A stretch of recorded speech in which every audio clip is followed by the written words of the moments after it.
The Strange High House in the Mist by Howard Phillips Lovecraft.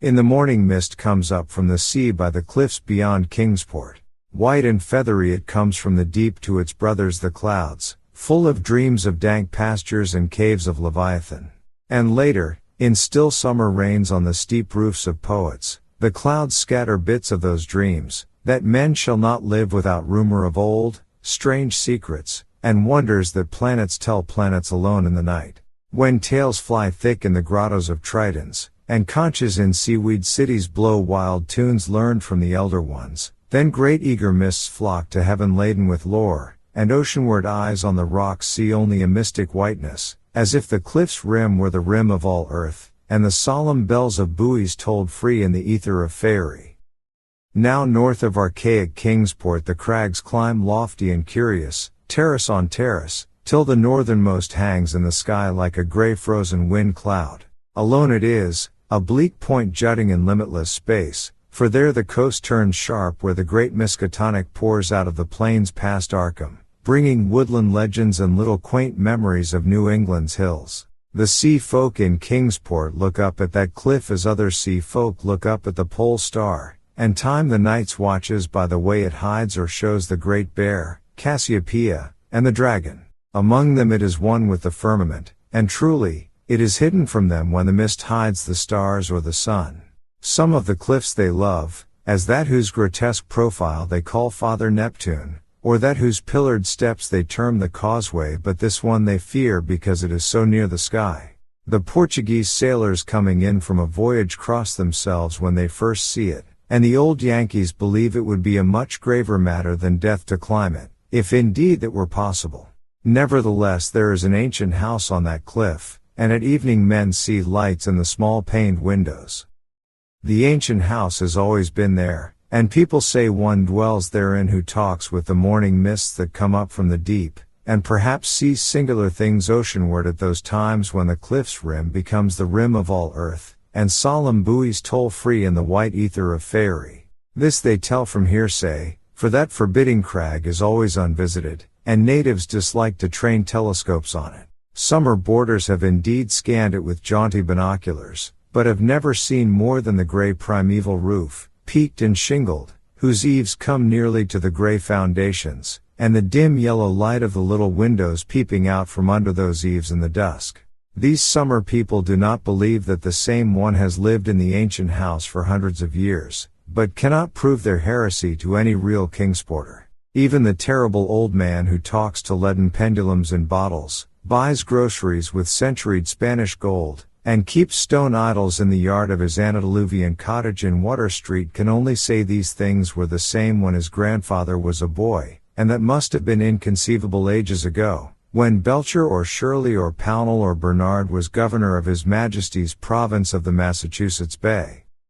Then one summer there came a philosopher into Kingsport. His name was Thomas Olney, and he taught ponderous things in a college by Narragansett Bay. With stout wife and romping children he came, and his eyes were weary with seeing the same things for many years, and thinking the same well-disciplined thoughts. He looked at the mists from the diadem of Father Neptune, and tried to walk into their white world of mystery along the Titan steps of the causeway. Morning after morning he would lie on the cliffs and look over the world's rim at the cryptical ether beyond, listening to spectral bells and the wild cries of what might have been gulls. Then, when the mist would lift and the sea stand out prosy with the smoke of steamers, he would sigh and descend to the town, where he loved to thread the narrow olden lanes up and down hill, and study the crazy tottering gables and odd pillared doorways which had sheltered so many generations of sturdy sea folk. And he even talked with the terrible old man, who was not fond of strangers,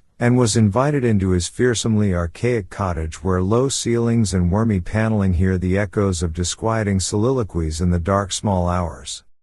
Of course it was inevitable that Olney should mark the grey unvisited cottage in the sky, on that sinister northward crag which is one with the mists and the firmament. Always over Kingsport it hung, and always its mystery sounded in whispers through Kingsport's crooked alleys. The terrible old man wheezed a tale that his father had told him, of lightning that shot one night up from that peaked cottage to the clouds of higher heaven, and Granny Orne, whose tiny gambrel-roofed abode in Ship Street is all covered with moss and ivy, croaked over something her grandmother had heard at second hand, about shapes that flapped out of the eastern mist straight into the narrow single door of that unreachable place. For the door is set close to the edge of the crag toward the ocean, and glimpsed only from ships at sea.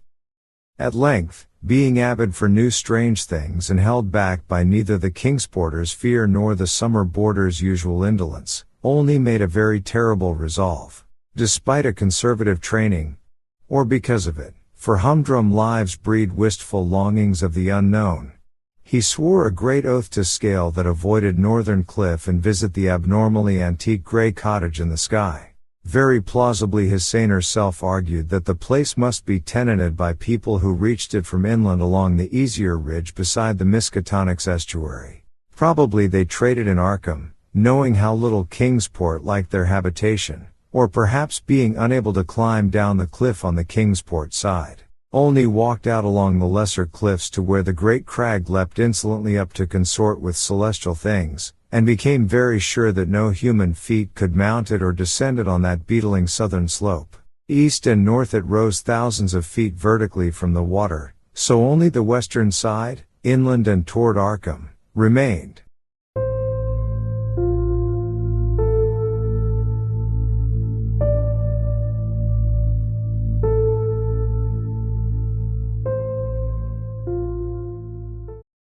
One early morning in August Olney set out to find a path to the inaccessible pinnacle. He worked northwest along pleasant back roads, past Hooper's Pond and the old brick powder house to where the pastures slope up to the ridge above the Miskatonic and give a lovely vista of Arkham's white Georgian steeples across leagues of river and meadow. Here he found a shady road to Arkham, but no trail at all in the seaward direction he wished. Woods and fields crowded up to the high bank of the river's mouth, and bore not a sign of man's presence, not even a stone wall or a straying cow, but only the tall grass and giant trees and tangles of briars that the first Indian might have seen. As he climbed slowly east, higher and higher above the estuary on his left and nearer the sea, he found the way growing in difficulty till he wondered however the dwellers in that disliked place managed to reach the world outside, and whether they came often to market in Arkham. Then the trees thinned, and far below him on his right he saw the hills and antique roofs and spires of Kingsport. Even Central Hill was a dwarf from this height, and he could just make out the ancient graveyard by the Congregational Hospital, beneath which rumor said some terrible caves or burrows lurked. Ahead lay sparse grass and scrub blueberry bushes, and beyond them the naked rock of the crag and the thin peak of the dreaded grey cottage. Now the ridge narrowed, and Olney grew dizzy at his lowness in the sky. South of him the frightful precipice above Kingsport, north of him the vertical drop of nearly a mile to the river's mouth. Suddenly a great chasm opened before him, 10 feet deep, so that he had to let himself down by his hands and drop to a slanting floor, and then crawl perilously up a natural defile in the opposite wall. So this was the way the folk of the uncanny house journeyed betwixt earth and sky.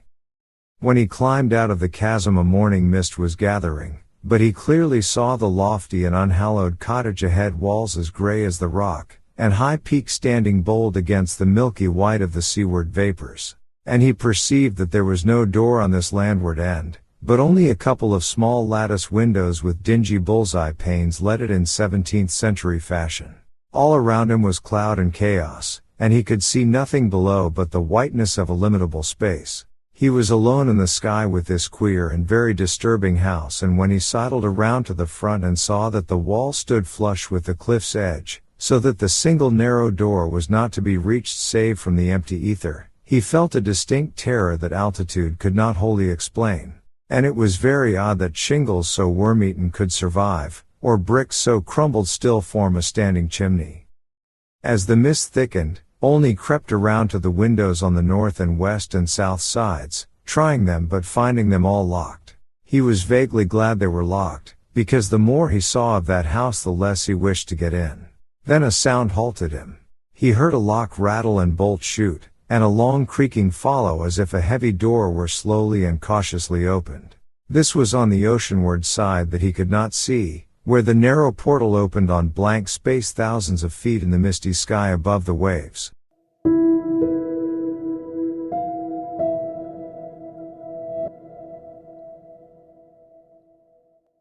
Then there was heavy, deliberate tramping in the cottage, and Olney heard the windows opening, first on the north side opposite him, and then on the west just around the corner. Next would come the south windows, under the great low eaves on the side where he stood, and it must be said that he was more than uncomfortable as he thought of the detestable house on one side and the vacancy of upper air on the other. When a fumbling came in the nearer casements, he crept around to the west again, flattening himself against the wall beside the now open windows. It was plain that the owner had come home, but he had not come from the land, nor from any balloon or airship that could be imagined. Steps sounded again, and Olney edged round to the north, but before he could find a haven a voice called softly, and he knew he must confront his host.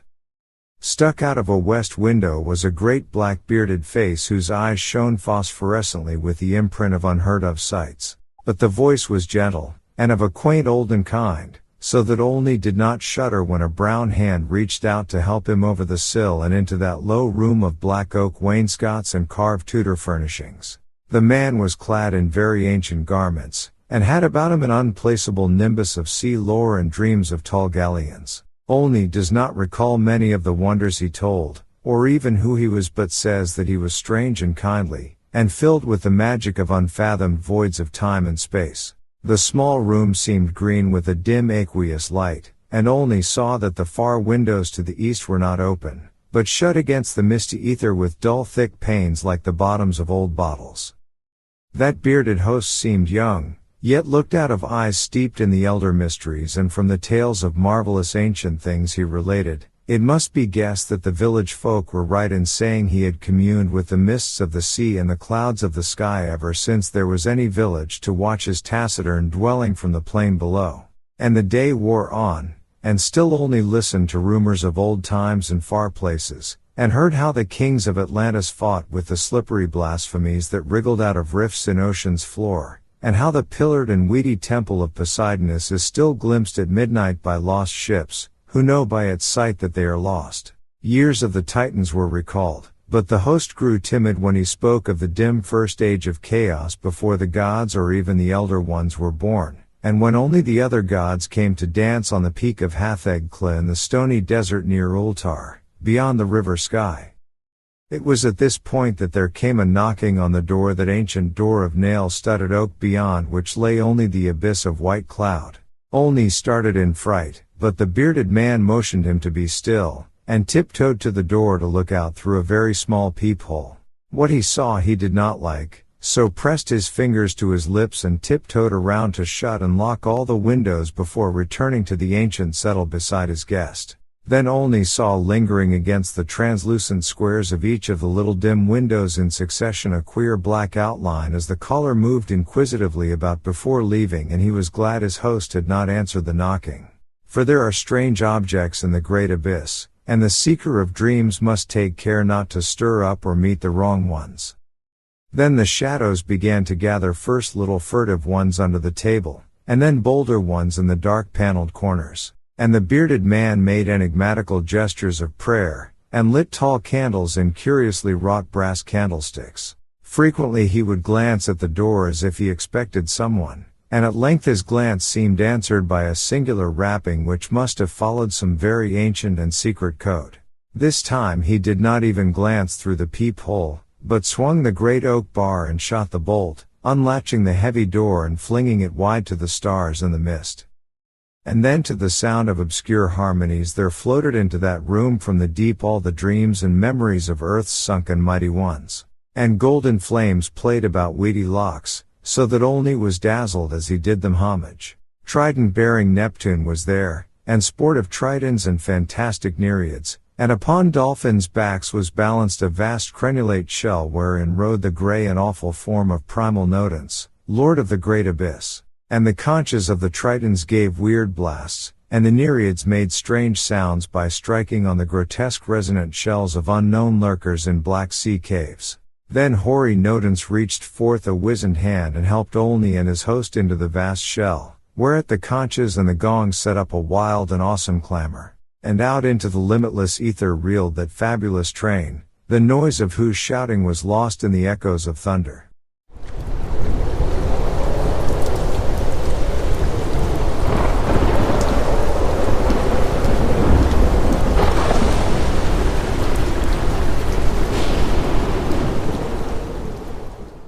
All night in Kingsport they watched the lofty cliff when the storm and the mists gave them glimpses of it, and when toward the small hours the little dim windows went dark they whispered of dread and disaster. And Olney's children and stout wife prayed to the bland proper God of Baptists, and hoped that the traveler would borrow an umbrella and rubbers unless the rain stopped by morning. Then dawn swam dripping and mist wreathed out of the sea, and the buoys told solemn in vortices of white ether. And at noon elfin horns rang over the ocean as Olney, dry and light-footed, climbed down from the cliffs to antique Kingsport with the look of far places in his eyes. He could not recall what he had dreamed in the sky-perched hut of that still nameless hermit, or say how he had crept down that crag untraversed by other feet. Nor could he talk of these matters at all save with the terrible old man, who afterward mumbled queer things in his long white beard, vowing that the man who came down from that crag was not wholly the man who went up, and that somewhere under that grey-peaked roof, or amidst inconceivable reaches of that sinister white mist,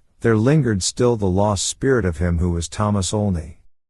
And ever since that hour, through dull dragging years of greyness and weariness, the philosopher has labored and eaten and slept and done uncomplaining the suitable deeds of a citizen. Not any more does he long for the magic of farther hills, or sigh for secrets that peer like green reefs from a bottomless sea. The sameness of his days no longer gives him sorrow, and well-disciplined thoughts have grown enough for his imagination. His good wife waxes stouter and his children older and prosier and more useful, and he never fails to smile correctly with pride when the occasion calls for it. In his glance there is not any restless light, and if he ever listens for solemn bells or far elfin horns it is only at night when old dreams are wandering. He has never seen Kingsport again, for his family disliked the funny old houses, and complained that the drains were impossibly bad. They have a trim bungalow now at Bristol Highlands, where no tall crags tower, and the neighbors are urban and modern. But in Kingsport strange tales are abroad, and even the terrible old man admits a thing untold by his grandfather. For now, when the wind sweeps boisterous out of the north past the high ancient house that is one with the firmament, there is broken at last that ominous brooding silence ever before the bane of Kingsport's maritime cotters. And old folk tell of pleasing voices heard singing there, and of laughter that swells with joys beyond earth's joys, and say that at evening the little low windows are brighter than formerly. They say, too, that the fierce aurora comes oftener to that spot, shining blue in the north with visions of frozen worlds, while the crag and the cottage hang black and fantastic against wild coruscations. And the mists of the dawn are thicker, and sailors are not quite so sure that all the muffled seaward ringing is that of the solemn buoys. Worst of all, though, is the shriveling of old fears in the hearts of Kingsport's young men, who grow prone to listen at night to the north wind's faint distant sounds. They swear no harm or pain can inhabit that high-peaked cottage, for in the new voices gladness beats, and with them the tinkle of laughter and music. What tales the sea mists may bring to that haunted and northernmost pinnacle they do not know, but they long to extract some hint of the wonders that knock at the cliff-yawning door when clouds are thickest, and patriarchs dread lest some day one by one they seek out that inaccessible peak in the sky, and learn what centuried secrets hide beneath the steep shingled roof which is part of the rocks and the stars and the ancient fears of Kingsport. That those venturesome youths will come back they do not doubt, but they think a light may be gone from their eyes, and a will from their hearts, and they do not wish quaint Kingsport with its climbing lanes and archaic gables to drag listless down the years, while voice by voice the laughing chorus grows stronger and wilder in that unknown and terrible eyrie where mists and the dreams of mists stop to rest on their way from the sea to the skies.